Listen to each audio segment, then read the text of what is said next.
κορίτσια λείπουν από το μαγαζί, οπότε θα φτιάξω το δικό μου αρμενοβίλ μόνη μου. Την έχω δει να το κάνει άπειρες φορές, οπότε είμαι σίγουρη ότι θα είμαι πάρα πολύ καλή σε αυτό. Σε αυτό το σημείο η Ευγενία παίρνει μια τσιμπίδα και βάζει βάση.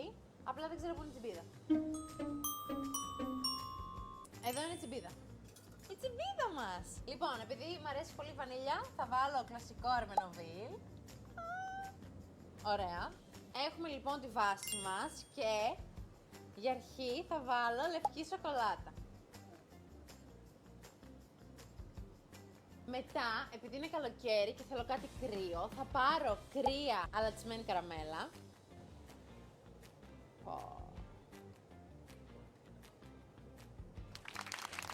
Τώρα θα πάρω αλάτι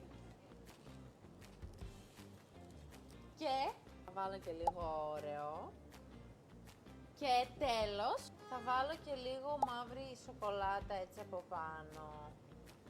Και είμαστε έτοιμοι! Θα δοκιμάσω μία μπουκιά και θα το πάω στην Ευγενία να μου πει αν της άρεσε. Wow! Έβαλες αλάτι.